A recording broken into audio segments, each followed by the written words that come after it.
dari kaki. Dan rasa sakitnya itu, sakaratul maut itu seperti badan kita ditebas atau diiris-iris dengan ratusan pedang.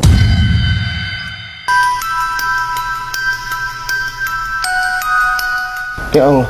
Atau ini kan Idul Adha nih. Ya kita bayangin saja kambing itu dikulitin hidup-hidup. Allah. Ditarik semua kulitnya, itu rasanya seperti itu. Atau kita seperti parut yang pakunya panjang-panjang ditancepin tubuh kita terus ditarik seperti itu. Itu rasa sakit dari kaki itu. Dari kaki. Itu dalam keadaan Ustaz tuh ngerasain ini, ngerasain rasa sakitnya. Rasa sakit luar biasa, Mas Ari. Ketakutan yang luar biasa. Dan ini juga ini penting. Kalau ingat itu, ya Allah, mau bermaksiat sedikit pun tuh takut, Mas Ari. Itu kayak kita ditunjukkan seperti proyektor layar lebar, ya. Itu seakan-akan kita semua di proyektor itu melihat segala maksiat dosa yang pernah kita lakukan. Di bumi mana, di sudut mana, kapan kita bermaksiat, semua ditunjukin sama Allah. Di situ, Mas Ari. Jadi kayak flashback semua tuh? Ya, flashback semua, Mas Ari. Ingat semua dosa-dosa, malunya luar biasa. Apapun Allah tunjukkan di situ. Segala maksiat yang pernah kita lakukan, siapa yang kita sakiti, entah orang, entah keluarga, dengan lisan kita, dengan sikap kita, dan lain sebagainya. Ini penyesalannya yang luar biasa, yang menurut saya tak kalah sakit juga dari rasa sakit yang kita hari itu. Kemudian, nah ini benar dari hadis Rasulullah, ketika sudah nafas di tenggorokan, itu ingat semua harta kita, ya, sampai supaya harta saya waktu itu dalam kondisi ya diuji dengan ekonomi, sampai harta saya uang 1000 pun di saku, di celana levis belakang pintu pun ingat, seakan-akan saya tolong itu semua harta saya infakin untuk menebus dosa-dosa saya. Saya pingin harta saya yang tersisa itu saya pingin diinfakin untuk menebus dosa-dosa saya, Mas Ari.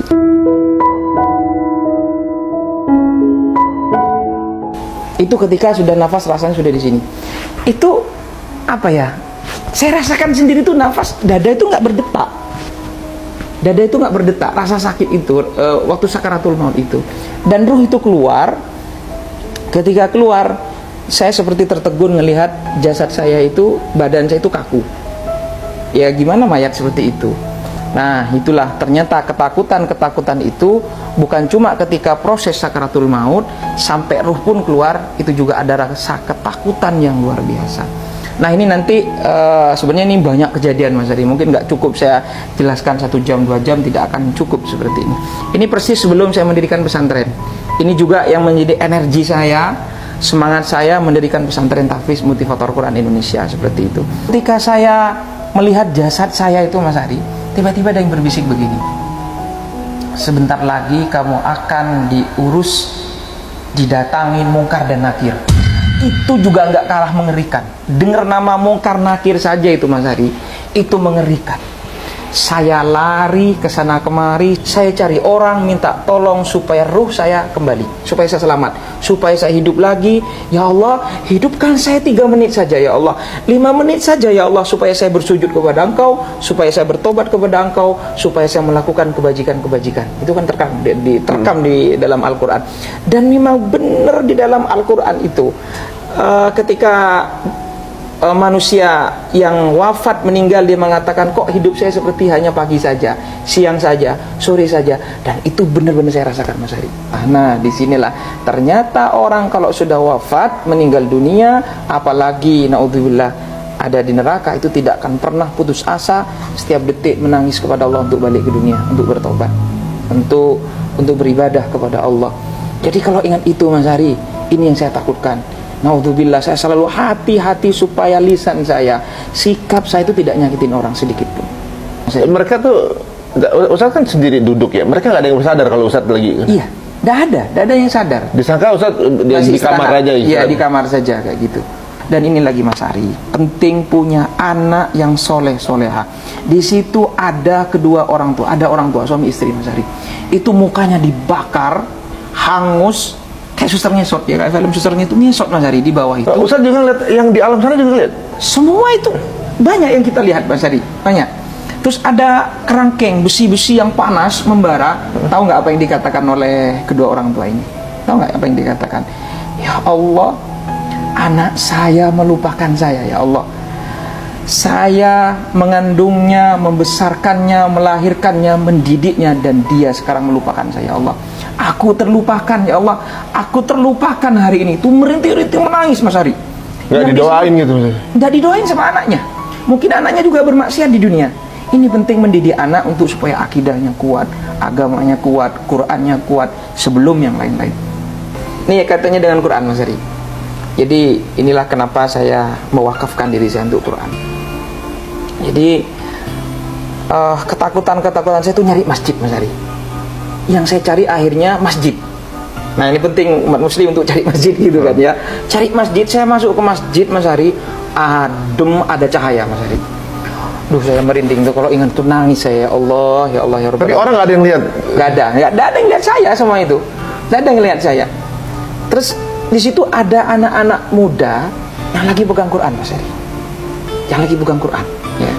Ada yang lagi pegang Quran, kemudian wajahnya bercahaya tuh, rasanya tuh kayak tembus ke langit.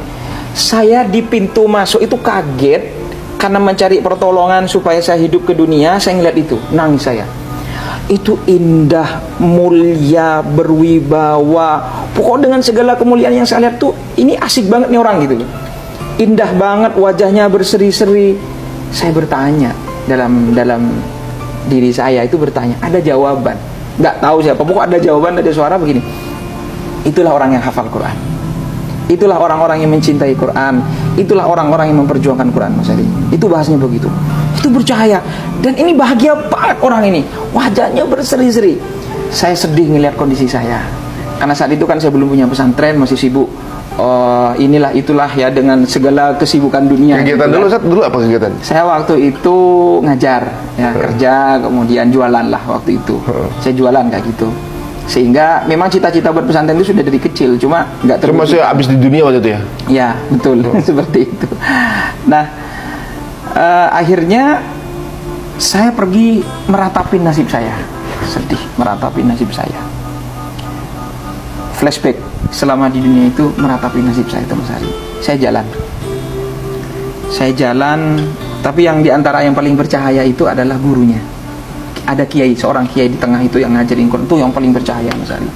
Saya pergi ke mimbar, tempat imam sholat. Saya sambil nangis, saya berteriak Mas Ari di situ.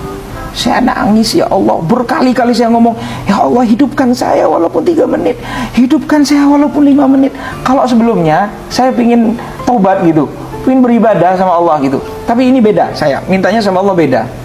Ya Allah, jika Engkau izinkan saya hidup di dunia 3 menit saja, 5 menit saja, saya ingin taubat, saya ingin zikir, saya ingin sedekah, saya ingin semua kebaikan-kebaikan saya sampaikan kepada Allah. Saya ingin hidup ya Allah, saya ingin balik ke dunia ya Allah.